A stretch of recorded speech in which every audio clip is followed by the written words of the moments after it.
Seigneur, je t'invite pour écouter la parole éternelle, car c'est l'heure du choix. C'est l'heure du choix. C'est l'heure du choix. C'est l'heure du choix.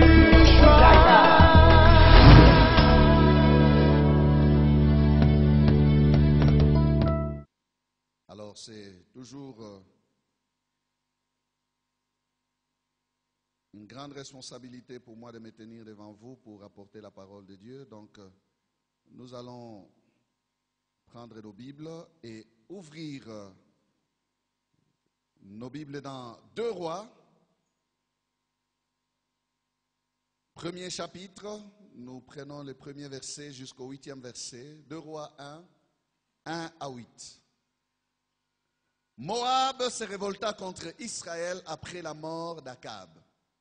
Or, Akazia tomba par le treillis de sa chambre haute à Samarie, et il en fut malade. Il fit partir des messagers et leur dit, allez consulter Baal-Zébub, dieu d'Écron, pour savoir si je guérirai de cette maladie. Mais l'ange de l'Éternel dit à Élie, le Tishbite, lève-toi, monte à la rencontre des messagers du roi de Samarie et dis-leur, est-ce parce qu'il n'y a point de Dieu en Israël que vous allez consulter Baal-Zébub, dieu d'Écron? C'est pourquoi ainsi parle l'Éternel. Tu ne descendras pas du lit sur lequel tu es monté, car tu mourras. Et Élie s'en alla. Les messagers retournèrent auprès d'Akazia. Il leur dit, pourquoi revenez-vous? Ils lui répondirent, un homme est monté à notre rencontre et nous a dit, allez, retournez vers le roi qui vous a envoyé et dites-lui, ainsi parle l'Éternel. Est-ce parce qu'il n'y a point de Dieu en Israël que tu envoies consulter Baal-Zébub, dieu d'Écron? C'est pourquoi tu ne descendras pas du lit sur lequel tu es monté, car tu mourras. Akazia leur dit, quel air avait l'homme qui est monté à votre rencontre et qui vous a dit ces paroles? Ils lui répondirent, c'était un homme vêtu de poils et ayant une ceinture de cuir autour des reins. Et Akazia dit, c'est Élie le Tishbite. Amen. Proclamons ensemble Psaume 31, verset 16a. Sont dans ta main. Amen. Il irrita l'Éternel. Voilà comment la Bible décrit les voies de cet homme. Quel mauvais choix avait-il fait? Il choisit le mal. Il choisit la voie de ses parents, qui n'était pas la bonne. Pourtant, il avait le choix. Bien-aimés, lorsque nous lisons la parole de Dieu, nous voyons qu'il y a eu des rois qui ont accédé à la royauté après des périodes chaotiques d'idolâtrie, mais qui ont apporté la réforme. Nous voyons des rois qui n'ont pas emboîté les pas de leur père idolâtre. Je vous laisse le soin de faire cette étude-là. Lisez le livre des rois, vous verrez que tout roi qui succédait à son père n'était pas condamné à suivre les voies de son père. Non. Il avait la possibilité. Donc, il avait le choix. Tu peux choisir de vivre selon tes parents ou tu peux commencer ta propre histoire avec Dieu. Amen. Tu as le choix. Tu peux commencer une histoire avec Dieu. J'ai parlé des rois d'Israël. Il y a eu des rois comme Ézéchias. Il a trouvé les portes du temple fermées. Son père ne s'est pas occupé du temple. Ézéchias, il est arrivé aux affaires, il a réparé les portes du temple. Il les a ouvertes, il a réuni les sacrificateurs, il a réuni les lévites, il leur a parlé, il les a rétablis dans leurs fonctions. Amen. Le roi avait le choix. Il a le choix Des rois comme Josaphat, il y a d'autres rois qui, alors qu'il n'y avait pas la parole dans leur règne ou dans les règnes de leur père, arrivés à la royauté, ils ont découvert les livres de la loi. Ils ont réuni tout Israël. On a lu les livres de la loi. Nous lisons ces histoires dans la Bible, bien-aimés. Les rois avaient toujours le choix. Amen. Ils déchiraient leurs vêtements et se repentaient devant tout Israël pour dire, mais ces choses, pourquoi est-ce que nous ne les pratiquions pas? Mais où est-ce que ces livres étaient cachés? Et ils revenaient vers les dieux vivants et vrais. Et ils rétablissaient le culte des dieux. Tu peux choisir de vivre selon les coutumes de tes parents ou tu peux choisir de vivre selon Dieu. Tu peux dire, oh non, nous sommes de la tribu de... Chez nous, nous faisons. Nous avons été dans un mariage où quelqu'un voulait nous dire que quoi que l'on fasse, dans le mariage, on recourra toujours à la coutume. Je lui ai dit non, ce n'est pas vrai. Nous sommes chrétiens. Nous, chrétiens, nous devons imposer la culture du royaume. N'allez pas vous laisser embrigader dans des pratiques dont vous ne connaissez ni les tenants ni les aboutissants. Bien-aimés, nous avons le choix.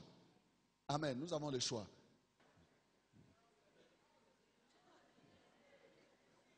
Notre destinée, frère, c'est aussi une affaire de choix. Les choix que nous faisons construisent notre destinée. Les choix au pluriel construisent notre destinée. Vous pouvez vous éloigner de votre destinée parce que vous avez fait de mauvais choix. Et Dieu n'est pas à blâmer. C'est vous les responsables. Cet homme a choisi les idoles. Akazia donc va choisir les idoles de ses parents. Baal-Zébub. Les Baal-Zébub, c'est une divinité païenne des Philistins. C'est le Belzébul du Nouveau Testament. C'est Baal-Zébub. C'est la même divinité. Voilà les dieux que choisit Akazia. Dieu avec petit d. Il choisit Baal-Zébub. La Bible nous dit que le roi Akazia était tombé par les treillis de sa chambre. La chambre est haute. Donc peut-être qu'il y avait un défaut de construction. Alors se promenant dans sa chambre haute, les treillis céda. Vous savez, on mettait les treillis et puis on mettait les pavements. Et il était tombé et il est devenu souffrant, malade. Il envoya des serviteurs pour aller consulter Baal-Zébub, les dieux d'Écron. Lui, il est en Israël, mais il envoie qu'on consulte les dieux d'Écron, Baal-Zébub, un dieu étranger. Et Dieu est en train de le voir du haut des cieux. Dieu le voit. Et qu'est-ce que Dieu fait? L'ange de l'Éternel parla à Élie, serviteur de Dieu, pour lui dire, va stopper cette délégation-là qui est en train de descendre du côté de l'enfer. Stoppe-les. Qu'ils n'aillent pas consulter, qu'ils rentrent dire à leur maître ce message. Ils vont rentrer à la parole d'Élie et le roi sera étonné, il va leur demander pourquoi revenez-vous. Et c'est là qu'ils vont lui dire, un homme est monté à notre rencontre et nous a dit, allez, retournez vers le roi qui vous a envoyé et dites-lui, ainsi parle l'Éternel. Est-ce parce qu'il n'y a point de Dieu en Israël que tu envoies consulter Baal-Zébub, Dieu d'Écron? C'est pourquoi tu ne descendras pas du lit sur lequel tu es monté car tu mourras. Quelle parole dure, quelle sentence bien-aimée. Si vous ne l'avez pas vu, vous avez entendu parler de lui. Et vous savez qui il est. Cet homme, regardez, il demande la description du prophète, on la lui donne, et ceux qui lui donnent la description ne connaissaient pas les prophètes. Des serviteurs idolâtres, enfoncés dans l'idolâtrie. Ils n'avaient jamais été en contact avec Élie, le Tishbite. Donc ils ne peuvent pas dire, c'est Élie qui nous a dit. Ils ne le connaissaient pas. Ils ont dit, un homme nous a rencontrés. Mais curieusement, le roi, lui, connaissait cet homme. Il connaissait l'homme de Dieu. Il connaissait Élie. Il savait qu'Élie avait fermé les ciels. Il savait qu'Élie avait fait descendre le feu sur les sacrifices sur le mont Carmel. Il savait qu'Élie avait tué les faux prophètes de Baal. Cet homme savait, Il était enfant, oui, mais il savait. C'était son père Akab qui régnait quand Élie faisait toutes ces choses. Il avait entendu. Donc il avait réellement la possibilité de recourir au Dieu d'Élie. Il avait cette possibilité. Bien aimé, ça c'est la cause même de la destinée détournée d'Akazia. C'est le reproche que l'Éternel va lui faire. Quand Dieu dit, est-ce parce qu'il n'y a point de Dieu en Israël que tu envoies consulter Baal-Zébub, Dieu des cons? Qu'est-ce que Dieu veut lui dire? Tu es descendu trop bas. Tu es descendu trop bas. Tu ne peux pas faire cela. C'est un reproche. Et cet or est suffisant pour que la sentence de Dieu tombe sur lui. Il a dit, tu ne descendras pas du lit sur lequel tu es monté. Et ça, c'est la marque déposée de Dieu pour dire, on verra bien si Baal-Zébub peut faire quelque chose contre toi et contre moi, contre ma parole. Puisque tu n'as pas voulu que moi j'intervienne, on verra si tu vas descendre. On verra si tu vas descendre du lit. C'était suffisant pour qu'il soit frappé. Bien-aimé, j'aimerais encore répéter cette vérité. Il y a beaucoup de personnes qui pensent que comme Dieu ne se préoccupe pas d'eux visiblement, alors Dieu ne les connaît pas. C'est pas vrai. C'est pas vrai. Il y a des personnes qui pensent, et ça c'est une grave erreur, et c'est l'erreur des idolâtres aussi, que Dieu ne se soucie pas de leur salut, que Dieu ne se soucie pas de leurs besoins, que Dieu ne se soucie pas de leur santé, que Dieu ne se soucie pas de leur vie, parce qu'il est silencieux, il ne parle pas, il n'agit pas, donc Dieu ne les voit même pas. Alors ces personnes veulent trouver un prétexte pour se tourner vers des dieux qui, eux, sont actifs. Non. Non. Dieu travaille. Dieu voit tout le monde. Même ceux-là qui ne le connaissent pas, Dieu les voit. Même ceux-là qui sont dans l'idolâtrie, Dieu les voit. Bien-aimé, Dieu a vu cet homme se tourner vers les idoles. Et Dieu a envoyé Élie. Ce n'est pas Élie qui est arrivé par lui-même, non. C'est l'ange de l'Éternel qui va dire à Élie d'aller à la rencontre des messagers de ce roi. En fait, je veux dire que par sa maladie, ce roi pouvait chercher l'Éternel. Par sa maladie, ce roi pouvait se mettre à la recherche du Dieu d'Élie. Et peut-être même que c'est Dieu qui avait provoqué cela. Pour réveiller sa conscience. Pour lui dire, cherche le Dieu d'Israël qui est encore là. Il a un serviteur. Élie est encore parmi vous.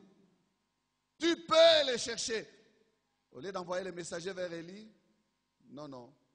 Vous savez, lisez la suite de cette histoire. Vous verrez que lorsqu'il a su qu'Élie a envoyé ce message, il a commencé à envoyer des délégations vers Élie. Allez appeler Élie. Et Élie faisait descendre le feu et il tuait les chefs de 50 et ses 50 hommes. 2 fois, il a fait cela. 3e reprise, le chef de 50 va supplier Élie pour dire, ne me tue pas, que ma vie soit précieuse à tes yeux. Élie va descendre pour aller avec lui devant le roi. Dieu va dire à Élie, ne crains pas, descends, va avec lui, ne te fera rien. Et Élie va aller confirmer en face du roi Akazia la même parole qu'il avait envoyée par les serviteurs du roi. Amen. Le roi était aussi serviteur de Dieu. Oui, Dieu les connaissait au même rang que les prophètes et les sacrificateurs. Donc, ne pas chercher Dieu et chercher Baal-Zébub, ça a été une trahison. En fait, Akazia a trahi les dieux d'Israël. Je suis là. J'ai mon serviteur Élie. Je suis en train de contrôler. Il y a eu même des choses qui se sont passées au temps de ton père. Le feu est descendu pour embraser les sacrifices. Et toi, tu vas t'élever après toutes ces choses, envoyer des messagers vers une idole qui n'est même pas Dieu. Comment est-ce que tu me considères? Donc Dieu s'est dit que tu me diminues. Non, même pas que tu ne me considères pas, mais tu m'abaisses. Je ne suis même pas l'égal de Baal-Zébub. Je suis moins que Baal-Zébub. Bien-aimé, cet homme ne pouvait pas dire, non Seigneur, j'étais à la recherche de la guérison, j'ai voulu seulement essayer si je peux. Non, non. C'est par ordre d'importance. Tu as crié vers Baal-Zébub parce que tu crois que Baal-Zébub est plus important que moi. Faites attention, vous qui courez après les idoles. Faites attention, vous qui courez après les fétiches. Ne donnez pas à Dieu l'impression qu'il est moins important que vos fétiches, que vos idoles. C'est ces sentiments-là que le Dieu d'Israël ressentait dans son cœur.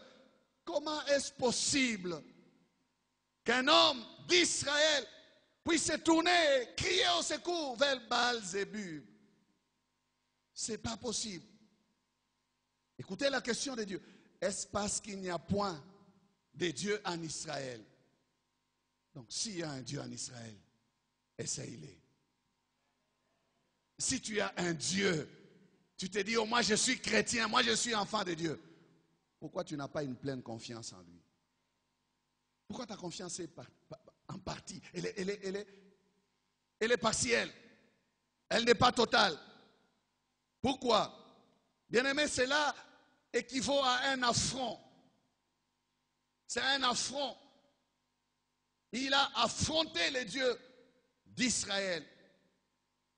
Akazia, tu sais qu'Élie est là. Tu connais qui il est. Pourquoi te tourner vers Baal? Et le nom d'Akazia signifie Dieu a soutenu. Oh, quel faux témoignage. Dieu a soutenu, mais tu te tournes vers Baal. Ce n'est pas Baal-Zébub qui peut soutenir. Non. Baal ne peut pas te soutenir. C'est Dieu le véritable soutien. Et lui peut te soutenir. Voilà, il porte un nom dont il ne reflète pas la vie. Dieu a soutenu. Mais au moment de la détresse, il ne crie pas vers Dieu. Il crie vers Baal-Zébub.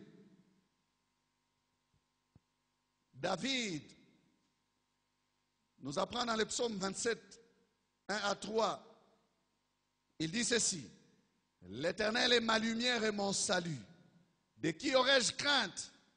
L'Éternel est le soutien de ma vie. De qui aurais-je peur? Alléluia. L'Éternel est le soutien de ma vie. Et le soutien de ma vie. De qui aurais-je peur? Quand il dit de qui aurais-je peur, il dit aussi de quoi aurais-je peur? Amen. Donc je n'ai pas peur. Et en cas de problème, s'il est le soutien de ma vie, bien aimé, un homme s'appuie sur son soutien.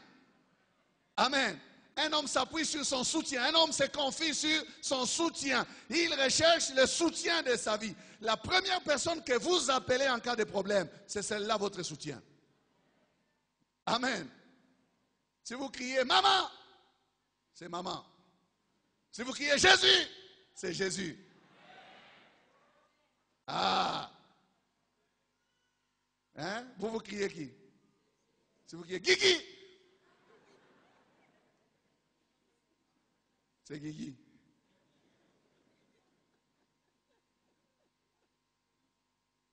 Vous criez qui quand vous êtes en difficulté? Le soutien de votre vie, c'est qui?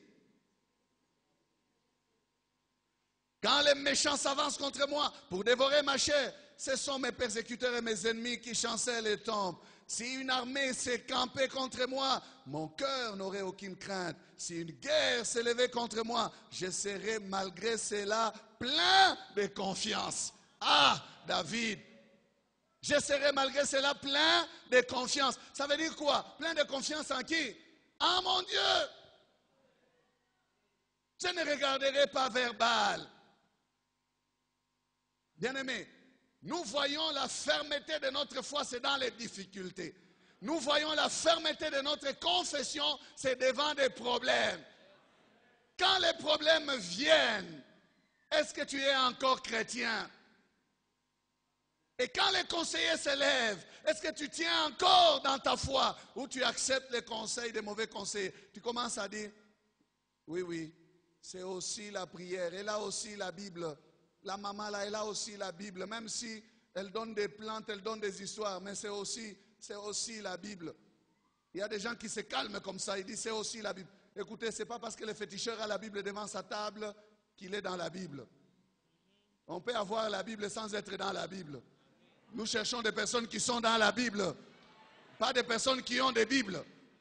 Avoir une Bible, présenter une Bible, ça même les magiciens ont des Bibles, avec des bandeaux rouges. Faites attention. C'est dans les problèmes, dans les difficultés, quand vous êtes secoué, que vous allez, bien aimé, démontrer en qui vous avez pleinement confiance. Acasia, Dieu a soutenu, mais où est ta confiance en Dieu? David dit, je serai malgré cela plein de confiance. Bien aimé, nous savons que Dieu existe. Nous connaissons de quoi Dieu est capable.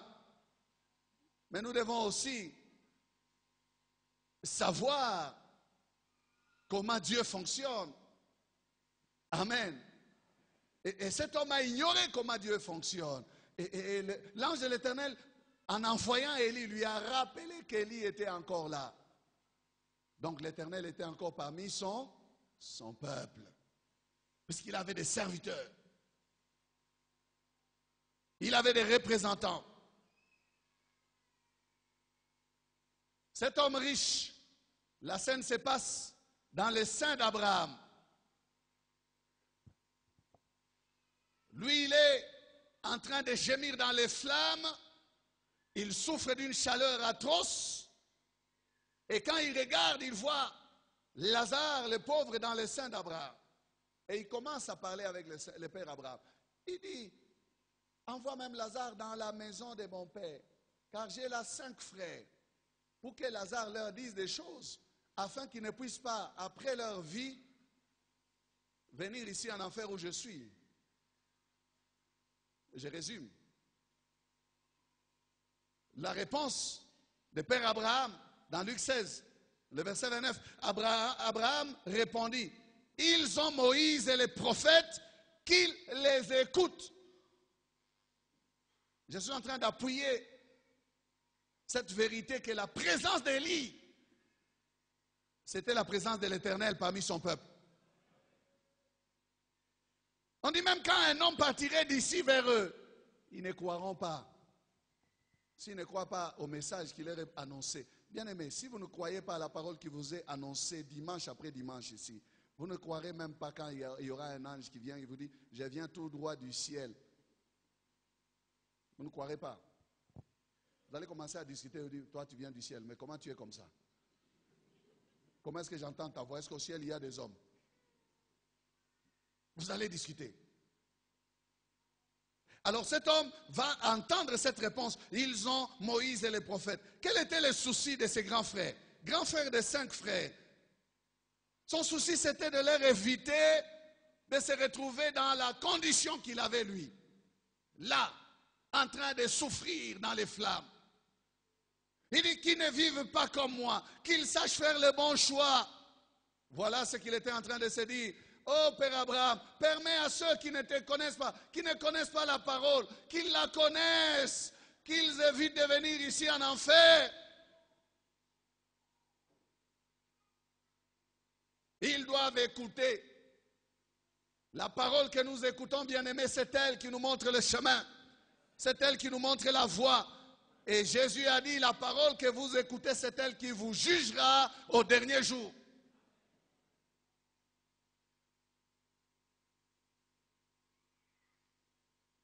Les serviteurs de Dieu sont mandatés par Dieu pour vous dire des paroles par lesquelles vous avez le salut. Amen.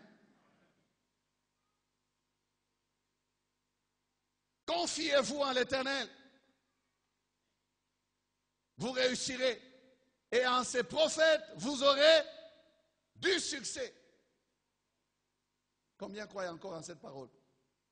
Oui, parce que aujourd'hui, avec les affaires des prophètes, nous sommes devenus soupçonneux. Mais c'est la parole de Dieu. Confiez-vous dans les hommes de Dieu. Vous aurez du succès. Vous aurez du succès. Amen. Oui, s'il faut dire dans les hommes de Dieu, je parle des hommes de Dieu. Je ne parle pas des soi-disant. Hein? Ah oui, puisqu'il faut toujours l'équilibre. Dieu a des serviteurs et il avait Élie qui était là. Le roi pouvait envoyer des messagers vers Élie. Au lieu de cela, il envoie des messagers vers Baal-Zébub.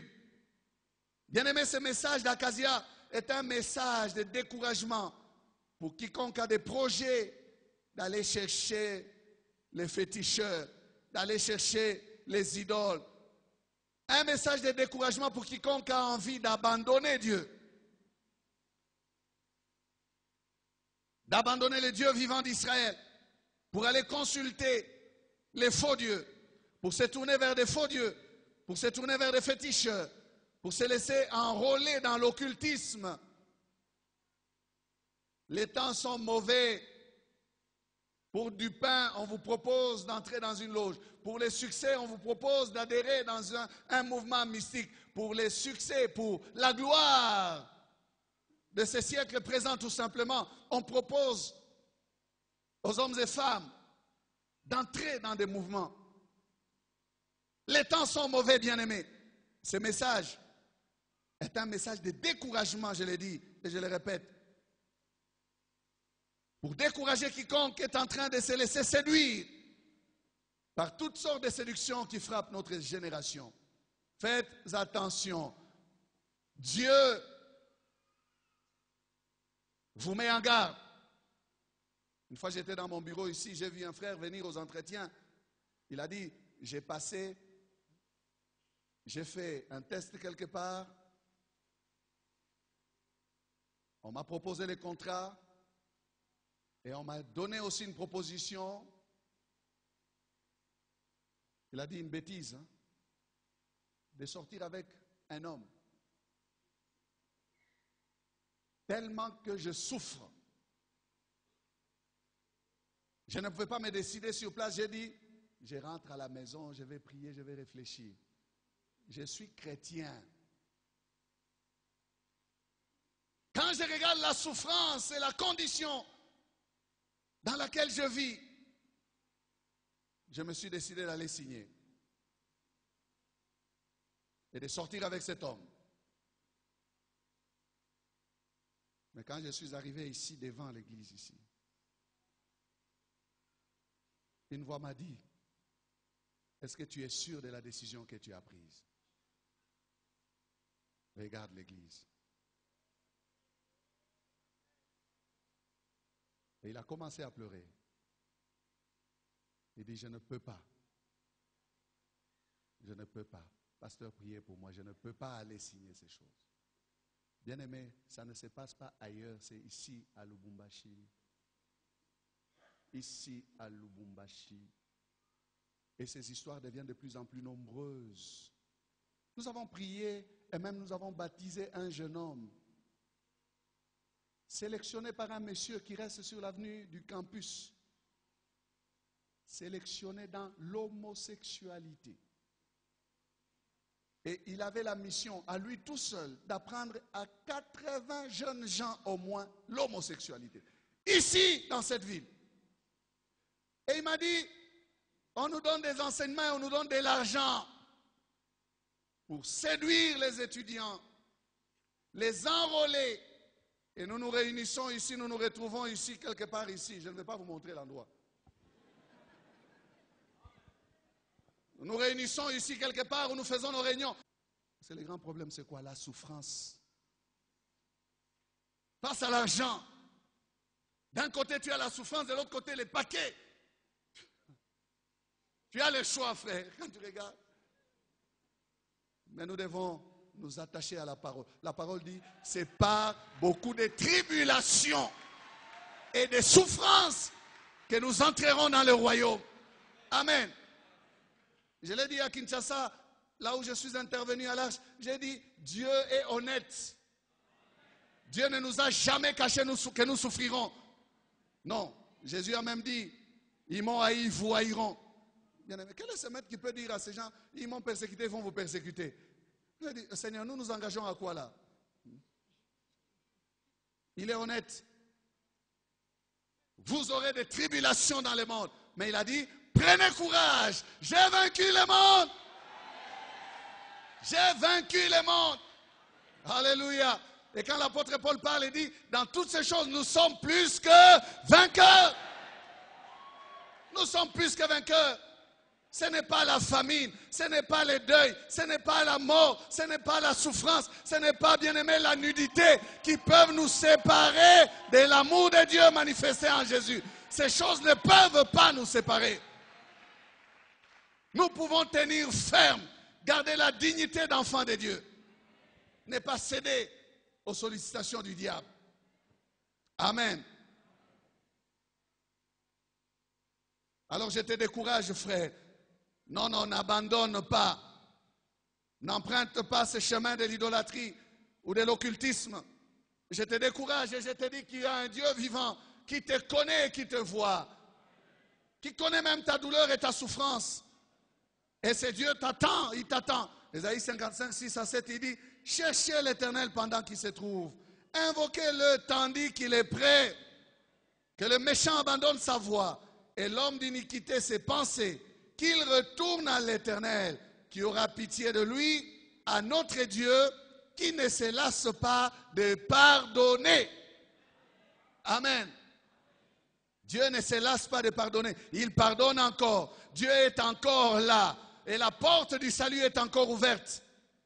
Et Dieu a des choses à faire. Bien aimé, Dieu a des choses à faire qui ne demandent que des nécessiteux. Regardez comment Dieu veut à ce que ces rois viennent vers lui. Quelqu'un, il dit, est-ce parce qu'il n'y a plus de Dieu dans ce pays que tu puisses aller vers les Baals? Dieu est en train de dire, mais je suis encore là, mon fils, je suis encore là. Pourquoi est-ce que tu ne peux pas venir à moi? Pourquoi est-ce que tu ne peux pas me chercher? Pour du pain, tu veux te vendre pour du pain? Pour peu de choses, tu veux perdre ton âme? Je suis encore là. J'ai encore des choses à faire. Bien aimé, il y a encore des trésors auprès de Dieu qui ne demandent que des demandeurs. Dieu a encore des choses qu'il veut faire avec nous. Il ne cherche que ceux qui vont s'approcher. Et les gens se tournent vers Baal. Les gens se tournent vers les voleurs, les menteurs. Satan, le diable. Celui qui n'a rien. Et c'est au grand étonnement de Dieu. Dieu s'étonne. Comment ils sont si faciles à séduire. Mais pourquoi ils peuvent écouter si facilement les mensonges au lieu d'écouter la vérité? Et c'est comme ça, frère, c'est comme ça. Les mensonges ne font plus d'effet. Les stratégies de séduction ont plus d'impact, apparemment, que la tranquillité de ce qui est correct et vrai. Les gens se tournent vers Baal. Baal. Et Dieu s'étonne. Bien-aimé, la guérison des maladies n'est pas à Écron, à Casia. La guérison de ta maladie n'est pas vers Baal-Zébub. Elle est auprès de celui qui s'appelle Jéhovah Rapha.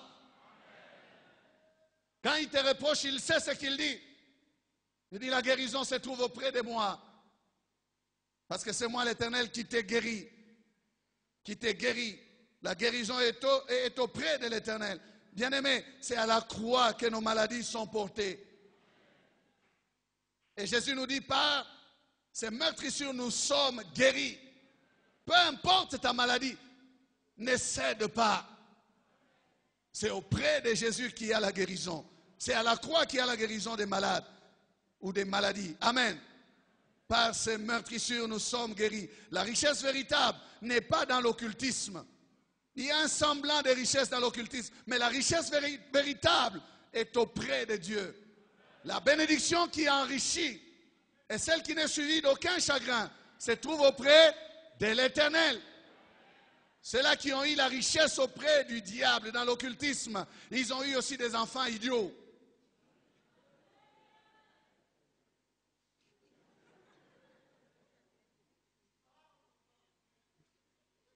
un cadeau du diable. Il a donné la richesse, mais il a donné aussi un kizeng. Oh, je ne dis pas que tous les kizeng viennent du diable. Non, je ne dis pas ça. Mais le diable demande toujours un échange. Vous savez, ce qui est compliqué avec le diable, c'est qu'il n'a rien accompli, lui. C'est quand tu viens, toi, tu dois payer pour ce que tu vas recevoir. Alors qu'il y a de l'autre côté un homme, l'homme de Galilée, qui a tout accompli. Il a tout accompli, l'homme de Galilée. Quand il t'appelle, il dit seulement, viens jouir, viens prendre, c'est déjà payé, tu peux te servir, c'est déjà fait, c'est accompli. De l'autre côté, lui, il t'attend, il dit, viens, tu payes quoi, Mukongo? Pèse. Moussapi, pèse. Il a toujours quelque chose qu'il va te prendre. Tu donnes tes enfants, tu donnes ta femme, tu donnes un enfant, tu donnes ton petit frère. Vous êtes-vous déjà posé la question pourquoi est-ce que le diable demande que de mauvaises choses? Parce qu'il est animé d'une colère contre nous. Il veut nous ridiculiser. Ses affaires, c'est toujours, oh non, tu couches avec ta fille, tu couches avec ta mère. Hein? Pourquoi des histoires floues?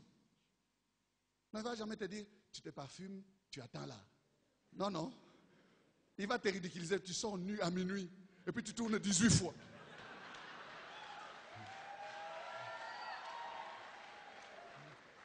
Tu vas tourner 18 fois, nu.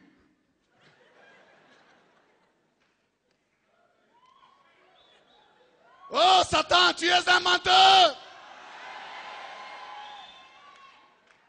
Tout est accompli, bien-aimé. C'est payé, c'est payé, c'est payé. Il a payé à la croix. Par le sang de la croix, il a versé. Tout ce que nous devions avoir, bien-aimé, à faire comme sacrifice, c'est payé. Oh, deviens une femme. Oh, deviens ceci. Oh, deviens... Non, mensonge du diable. J'ai droit à la bénédiction parce que je suis fils d'Abraham. J'ai cru dans le Dieu de bénédiction. Je n'ai pas besoin de payer. Je n'ai rien à vendre. Mon sauveur a pris ma place. Alléluia. Et c'est ça la bonne nouvelle. Il a pris notre place. Donc quand le diable te demande de te mettre sur la place, dis-lui non. Je ne peux pas. Il y a quelqu'un qui est monté là pour moi. C'est lui-là qui t'a vaincu. Je vais accéder à ces choses sans payer quoi que ce soit. J'accéderai par la foi. Parce que je crois en celui qui a tout accompli. J'accède par la foi. Le prix à payer est payé. Il n'y a plus rien à donner. Il n'y a aucun sacrifice à faire. Bien-aimé, lorsque Dieu donne des enfants, il donne des bons enfants. Il donne des Samuel. Des enfants de la distinction. Mais allez voir les enfants que les féticheurs donnent. Catastrophe. C'est des problèmes chaque mois.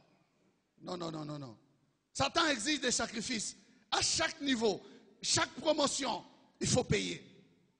Sacrifice, sacrifice, sacrifice. Alors que de l'autre côté, l'unique sacrifice de Jésus a englouti tous les sacrifices possibles. Alléluia. Il a englouti tous les sacrifices possibles, Jésus. Amen. Faisons attention, bien-aimés. Notre soutien, c'est l'Éternel. Notre secours, c'est l'Éternel. Le secours qui ne manque jamais dans la détresse. Baal-Zébub ne fait rien. De toutes les manières, Baal ne fera jamais rien. Baal n'est pas assez fort pour faire quoi que ce soit. Tu ne descendras pas du lit où tu es monté. Cet homme n'est pas descendu. Baal ne fera rien. Il n'a pas une main puissante qui puisse changer les décrets de l'Éternel, non. Gédéon avait renversé les piliers de Baal. Avez-vous vu Baal réagir? Les gens voulaient attaquer Gédéon. Le père de Gédéon leur a dit, si Baal est Dieu, qu'il se défende lui-même. Les faux prophètes au mont Carmel Ils avaient invoqué Baal. Avez-vous entendu Baal répondre? Du matin jusqu'au soir. Ils se sont même blessés. C'est l'habitude de Baal, il ne fait toujours rien. Ne vous inquiétez pas, Baal ne fera rien. Vous qui voulez aller vers Baal, il ne fera rien. Son serviteur Akazia, serviteur de Baal, on lui a dit, tu ne descendras pas du lit. Avez-vous vu Baal venir le faire descendre du lit? Non, Baal ne fera rien. Je suis en train de dire à quelqu'un ici que ton occultisme ne fera rien. Tu tourneras en rond. Tu tourneras en rond. Tu peux avoir la gloire de la terre, le succès de la terre. Mais ce ne sera que pour la terre. Tu n'iras nulle part. Aller après Baal, c'est perdre du temps. Et à la fin, c'est perdre sa vie. Bien-aimé, c'est l'Éternel qui est Dieu. C'est l'Éternel qui est Dieu. Ce n'est pas Baal. Et l'invitation d'Élie est, si l'Éternel est Dieu, allez après l'Éternel. Si Baal est Dieu, allez après Baal. Mais Baal n'est pas Dieu. Baal ne répond pas à la prière. Baal ne secourt pas ses serviteurs. Pourquoi aller après Baal? Allons après l'Éternel. Allons après l'Éternel. Car c'est l'Éternel qui est Dieu. Bien-aimé, regardez la différence maintenant. Regardez la différence entre Ézéchias et Akazia. Ésaïe, le prophète, est allé dire à Ézéchias, tu mourras, donne des ordres à ta maison. Qu'est-ce qu'Ézéchias a fait? Il a tourné le visage contre le mur, face au mur, il a versé d'abondantes larmes et il a supplié Dieu. Voilà les bons choix. Dieu l'exauça et Dieu lui accorda 15 années bonus de vie. 15 ans de bonus pour vivre. Mais cet homme reçoit le message d'Élie. Quel était cet homme? Oh, il était habillé en poil et puis avec une ceinture de cuir. Ah, c'est Élie. Il est dans son lit. Il est tranquille, il ne fait rien. Qu'est-ce qu'il va faire? Allez appeler Élie, chef de 50. Cherchez-moi cet homme. Élie vient dans sa présence. Il ne supplie même pas la miséricorde de Dieu. Il ne verse même pas une goutte de larmes. Même pas une larme. Regardez la différence entre les deux. Corrompu par les idoles, l'Éternel ne lui disait plus rien. Rien du tout. Alors qu'Ézéchias invoqua l'Éternel. Et l'Éternel changea de décret en sa faveur. Il lui dit, tu vas vivre et tu vas guérir de la maladie. Mais l'autre est mort. Il n'est pas descendu de son lit. Il mourut, comme la parole du prophète l'avait déclaré. Alors que la parole d'Ésaïe fut changée. Amen. Et le même Ésaïe a reçu encore le message. Alors qu'il n'était pas parti plus loin, il est rentré pour dire, non, Dieu m'a dit de revenir te dire que tu vas vivre. Ce que Dieu veut, c'est la repentance. Il ne souhaite pas la mort du pécheur. Il ne veut pas que tu connaisses la destinée détournée, non. Mais il veut que tu te répandes, que tu reviennes de tes mauvaises voies. Et tu vivras. Tu vivras. Cet homme a connu la destinée détournée. Il est mort. Son règne a été court. Il n'a régné sur Israël que 2 ans. Destinée détournée. Nous baissons la tête. Bien-aimés, merci d'avoir suivi ce message. Aujourd'hui, si vous entendez sa voix, n'endurcissez pas votre cœur. Jésus vous aime. Nos prédications sont en continu sur notre site web qui est www.labornelouchi.net. Vous pouvez aussi nous écrire aux adresses électroniques suivantes: lepasteur@labornelouchi.net, guillamani@gmail.com. Pour toutes vos requêtes, écrivez-nous à l'adresse électronique suivante: requêtes@labornelouchi.net. Et si vous désirez nous contacter, appelez-nous au numéro suivant: 099 99 56 891.